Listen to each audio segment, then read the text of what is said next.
You know the song Graves into Gardens? I actually turned gardens into graves.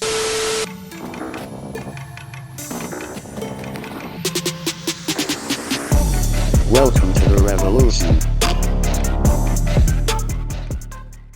We're going to ask each other some questions, but before we get rolling, we just want to give a shameless plug to Caribou Coffee. And I gotta tell you, I know that there's people watching this that you're gonna hate that Pastor Matt says this and that I say this, but Pastor Matt, it's way better than Starbucks. My only thing is, if I enjoy burnt coffee, I'll drink Starbucks. If I want good coffee, that's Point Caribou from Minnesota. Point Caribou. Yeah, 2-0 lead. The thing that's amazing about these is they taste great, and it's cooked in a paper bag, and I don't even know how that's possible. Well, and it's gluten free. And I didn't know that. So there you go. Are you kidding me? I know. Look at what Caribou is doing for the world. You have no idea. We want to hear your voice. Like, if you disagree with us and you're watching this, then comment. Or if you agree, show us some love. Yep. Let's have a conversation about what's better, Caribou or Starbucks. What your favorite coffee is, and if it's Starbucks, just be okay with being wrong. We are calling this family dinner. We said this is family breakfast because we believe that great conversation happens around people sitting at a table, eating food, drinking coffee. What could be better? What's the first thing you noticed about me when you first met me? If you remember that many years ago, was it 5 years ago? It was 5 years ago, and I remember the first time I saw you was on social media, and I remember thinking at that point, so the reason I say that is I remember seeing you on a Facebook post of all the youth pastors that were on the River Valley team. Sure. And just an amazing crew. Yeah. I mean, and I can't remember what you guys were doing, but you were all like holding coffee and just probably had gotten out of a meeting, whatever. I think that was a Davey Collins post. He always had his mug. Yeah, for sure. But I think the first thing I noticed about you at that point was honestly your hair. Was that when it was super long? Yeah, I'm not trying to be weird. I'm just saying. And to this day, like, look at Pastor Matt's hair. Let's be real, because first of all, it feels like you're gonna have hair forever. You're never gonna go bald, which is awesome. And he has this crazy flow. And like he said, it used to be really long. Down to about here. Yeah, down a little further. Yeah. And I remember thinking, man, he has great hair and he's in great shape, which is crazy because in our last family dinner, he talked about how maybe he wasn't always in shape. I don't know. Yeah, but I was a shape, just not the shape I was wanting it to be. So, but I do remember thinking, man, he has great hair, great smile. And then when I met you in person, listen, you already know this about Pastor Matt, but the funniest guy you'll ever meet, and simultaneously the most caring. So that's what I noticed about you first. Appreciate it, man. I don't even want to know what you thought about me. I'm just kidding. Do you think that plants thrive or die in my care? Oh. And please explain. In your care or my care? In my care. And then, well, say what you think about me, and then you can share. Like, okay. Well, I think, and this is a good question to ask. With just minutes ago, I learned about this information that I think they would thrive in your care. Come on. Because you told me about a life hack about eucalyptus. I did. You can get the whole opportunity for it to just... You guys, I gotta be honest, I'm a green thumb. And I'm just assuming that you're great at taking care of plants because you care about nutrition, you're working out, you're meticulous with stuff. Am I wrong? It would be a good assumption. However, the song Graves into Gardens? I actually turn gardens into graves because I have the worst. I have a giant brown thumb, and I kill every plant. I kill fake plants. That's what the thing is. All of a sudden, I'm like, if there's something you want to be known for, it's having a brown thumb. What in the? That's what it is. I'm going back to when we lived in St. Paul. We had the best setup for us. We had garden boxes installed, plants already there, all of that. Within less than a month, we killed them all. And I looked at this box and I said, we should just get rid of it. So I have even grass, how do I make my grass greener, all this stuff. I am the worst. Now, granted, I don't excel in even desiring to know about how to do it. And so I think this, and I know you have little kids, but having a 7-year-old, a 6-year-old, and a 1-year-old, I'm like, I don't have time. Give me a fake plant. Bro, even then. And I'm glad you brought that up because the hardest thing, we've actually debated recently, do we keep the plants or do we not? Because my kids frequently, like, I'll see them walking around the living room and they have a mouthful of dirt that they took from the plant. Especially our youngest, Penny. And it's like, it's crazy. Like, I understand that kids learn as they grow up, but there should be a level of like, hey, dirt and fertilizer is a no-go. Right. But so that's been tricky. So we are, to your point, it's tough with little kids. Yeah. For sure. Well, I was a sand eater growing up, so I just assumed that it wouldn't be. My mom said that she would pick me up frequently at daycare, and I would have eaten sand, and then my grandma would always be like, "Well, it's good fiber, so natural fiber, the Lord provides." Right? You're learning a lot of things about Pastor Matt, and it's amazing. Yeah. Hey, I want to ask one more question. Yeah. And this, again, we said the value of spending time with people, having dinner together, conversation around food is that we get to have fun, we get to laugh, and we also have great conversation. Yeah. And I want to ask a question that's a little more serious. Yeah.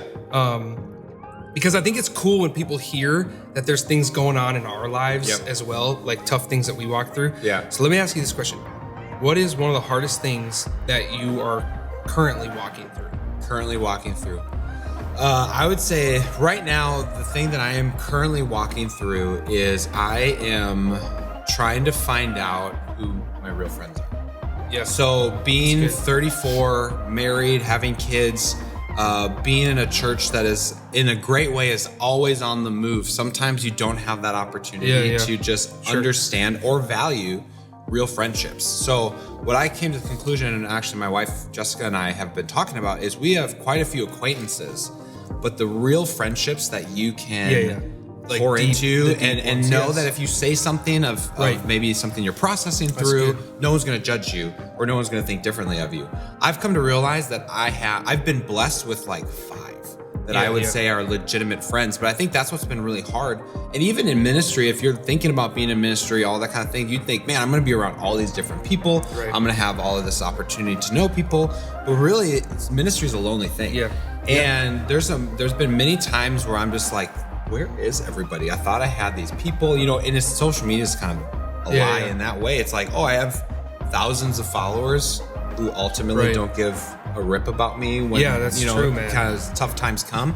And I just think back when a couple of years ago, we got the news that my dad had multiple myeloma, which is cancer. Wow. And what was great is I had like 1 or 2 people that I knew I could call. Yep.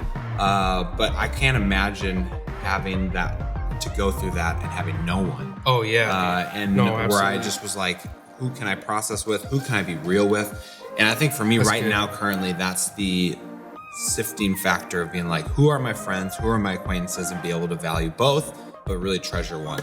But we've talked about the value of these moments, and that's what we like. Even in what we're doing, and saying to people, hey, sit down with someone and have a meal and have a conversation and be present in their lives. And I think it's cool, like, talking about people that are in junior high or high school right now. Pastor Matt just said, it's an amazing thing to remember. He said, hey, you might have this sea of followers on social media, but you may very well walk through a season where you realize that the majority of those people are not there for you. They're not real friends in your life. And that's why it shows that there's enormous value in real community. Right. And so I know we talk a lot about it at church and at youth, and we say like you're part of the youth fam, but we believe that there's value in community. Like we need to have 100%. Real relationships. I would say for me, it's cool that you shared just transparently about what you're feeling and where you're at, things happening with your dad. I think in a similar way, my wife and I have 3 young kids, a 4th on the way, and it's a crazy season of life. Yeah. And there are so many good things about that. Yeah. And it also comes with hard moments of, like you said, being limited on what you can do, where you can go, how much time you can give to certain things. Right. And so I think we're learning to balance that, and in a similar fashion to say, man, what relationships can we invest in? Right. Who are we really close to, knowing that we of course have each other, but we want to make sure that we have people that we can go through life with. Yeah. And it's kind of ironic too, like, we knew a little bit obviously about each other, but several years back, my dad had a double lung transplant, and he's recovered, he's been recovered and on the healing process, but there's still hard things that come up. Obviously that's a very traumatic thing to happen. And so, my dad is somebody who loves the Lord, and it's amazing. Like, God's done a miracle in his life through this procedure. But realizing that every day is a gift, 100%, and there's good days, there's hard days. Obviously, with everything we've been going through in the world, right, with COVID stuff and all that, it's been tough. Yeah. And he's had to be really careful. Right. There's some fear there. Yeah. But just always believing that God has brought him through all this to the point he's at, and we believe that God's going to continue to do that. If you're walking through something, don't walk through it on your own. Right. Family dinners are great, and the concept of it, because like we said, we believe that we're supposed to go through this stuff together. Yeah, and even if you look through Scripture, it talks about confessing your sins to one another so that you may be healed. There's something about talking to someone about the things that you're processing through. Yeah, 100%. And many of us feel like we need to be closed out and look perfect. That's not what God's called us to do. Now, it's important that you have to do it to someone who's mature, right?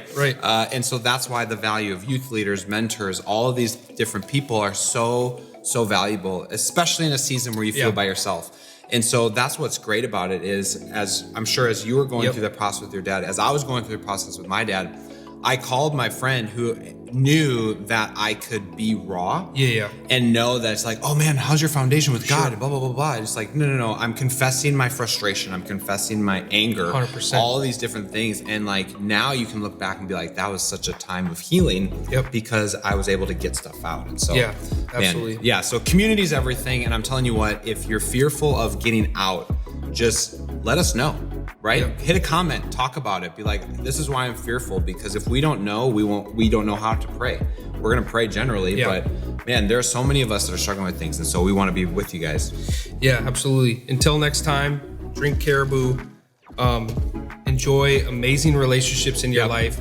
We will be back for another family dinner. And I think we're going to have sushi together. I'm excited. So, come on. Oh man, you can't miss that one. We love you, youth fam. See you guys.